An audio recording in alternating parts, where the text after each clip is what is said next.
অনেক মসজিদে রমজান মাসে টাকা দিয়ে মানুষ ভাড়া করে ইতেকাফে বসানো হয়। এটা অন্যায়, নাজায়েজ। কাউকে না কাউকে ইতেকাফ করতে হবে, এই কথা ঠিক নয়। আপনারা স্টেজেও 2-4 10 টাকা 50 টাকা দান করে যেতে পারেন। প্রোগ্রামটা যদি আপনি করতেন তাহলে আপনি এই কথাই বলতেন। যেহেতু আপনার যেমন আমারও তেমন, এদেরও তেমন,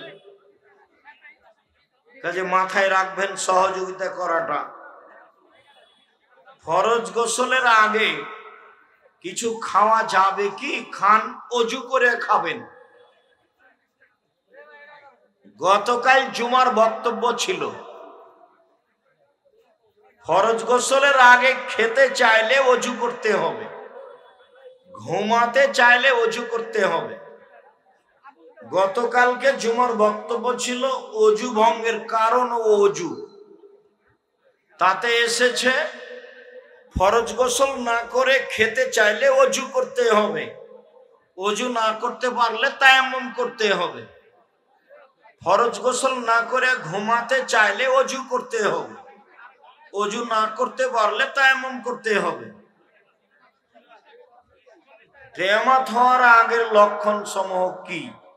অনেক। বইটার নাম হলো মরণ একদিন আসবেই। কিয়ামতের প্রায় সব লক্ষণ দেওয়া আছে। বইয়ের নাম মরণ একদিন আসবেই। শাশুড়ির সেবা করা কি মেয়েদের দায়িত্ব? জি, দায়িত্ব। শাশুড়ি মায়ের স্থানে, তাকে মূল্যায়ন করতে হবে, এ কথাই ঠিক। ঘোড়ার গোশত খাওয়া যাবে কি? যাবে, খান। যাবে হলেই খেতে হবে। কচ্ছপ খাওয়া জায়েজ, খান।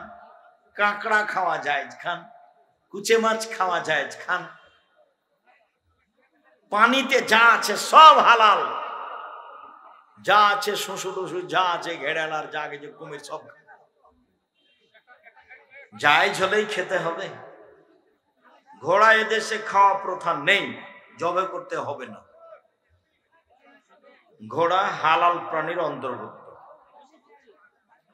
হিন্দু নাপিতের কাছে মাথার চুল ছোট করা যাবে? যাবে, কোনো সমস্যা নেই। হিন্দু মানুষদের বাড়ি ঘর নির্মাণ করে নেওয়া যাবে, তবে মুসলমান ওদের মন্দির তৈরি করে দিতে পারবে না। মুসলমান ওদের বাড়ি ঘর তৈরি করে দিতে পারবে।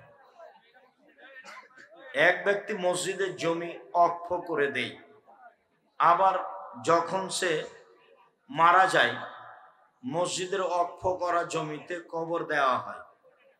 এখন প্রশ্ন হলো, কবরটি কি উঠিয়ে ফেলতে হবে? জি, কবরটি, কবর খোঁড়ে হাড় হাড্ডি যা আছে অন্য জায়গায় পুঁতে দিতে হবে। জানাজা বা কোনো কিছু লাগবে না, হাড় হাড্ডি অন্য জায়গায় পুঁতে দিতে হবে। না মসজিদের পাশে যেভাবে আছে সেভাবেই থাকবে? জি না, থাকবে না।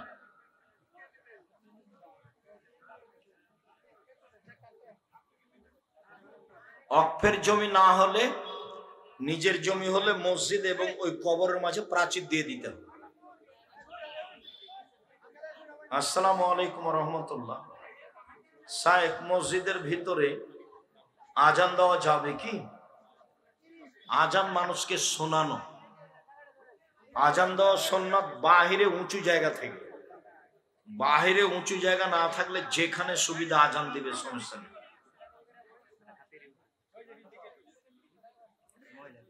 শায়েখ, আমাদের মসজিদে মুসল্লি বেশি হওয়ার কারণে মসজিদ বড় করা দরকার, কিন্তু পর্যাপ্ত পরিমাণে জমি না থাকায় সম্ভব হচ্ছে না। এমত অবস্থায় জনস্বার্থে মসজিদ স্থানান্তর করা যাবে কি? করেন, এখনই করেন। ওই জমিটা বিক্রি করে দেন। যারা কিনবে তারা বাড়ি বানায়, টয়লেট বানায়, যা বানায় বানায়। তবে যারা দান করেছে তারা কিনতে পাবে না। হ্যাঁ, তারা নিতে পাবে এওয়াজ ফের। এওয়াজ ফের বুঝেন কি আপনারা? মানে অন্য জায়গাতে জমি দিতে হবে। তো যেখানে আপনারা মসজিদ করতে চাচ্ছেন সেই জমিও কিনে দেখ, আর এটা নিয়ে নে। তখন দলিল হবে কমিটির সাথে। কি দলিল? পরিবর্তন। বুঝা যায় না নাকি? পরিবর্তন দলিল। ও কিনতে পাবে না, কিনা নিষেধ। জি, এই মসজিদ ছেড়ে দেন, অন্য জায়গায় জায়গা ঠিক করে মসজিদ তৈরি করেন, গন্ডগোল করতে হবে না, মসজিদ স্থানান্তর করতে হবে, এটাই ঠিক।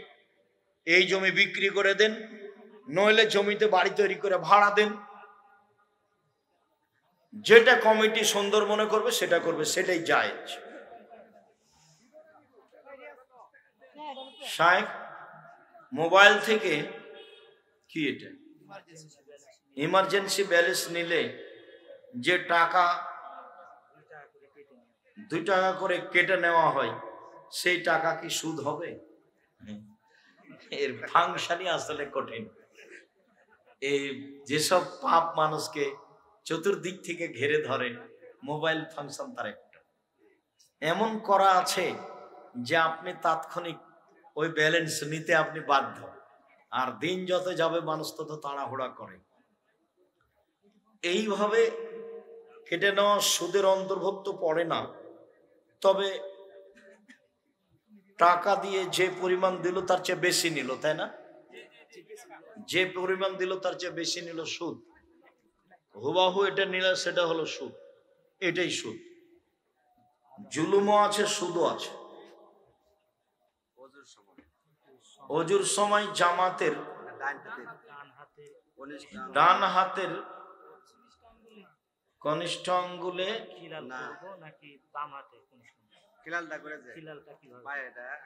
বাম হাতের আঙ্গুল, বাম হাতের আঙ্গুল দিয়ে। বাম হাতের আঙ্গুলে অসুবিধা হলে ডান হাত লাগাতে পারেন। বাম হাত ব্যবহার করবেন পায়ের আঙ্গুল খিলাল করার সময়।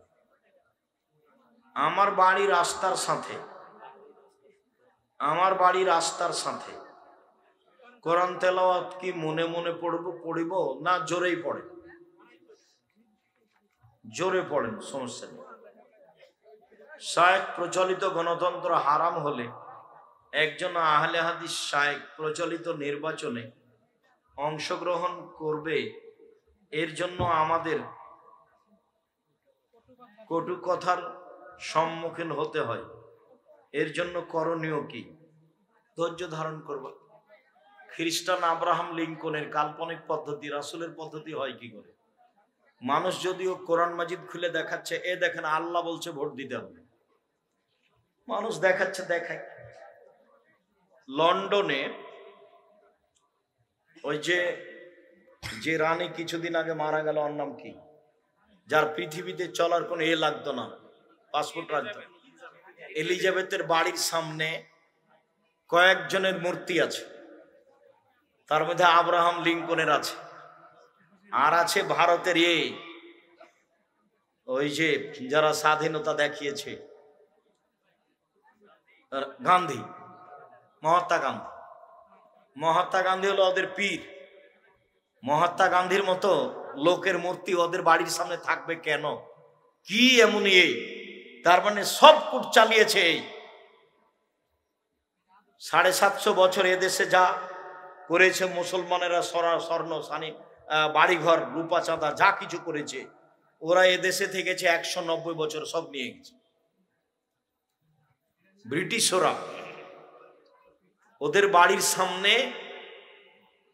এই গান্ধীর মহাত্মা গান্ধীর মূর্তি, আব্রাহাম লিঙ্কনের মূর্তি, কষ্টকর।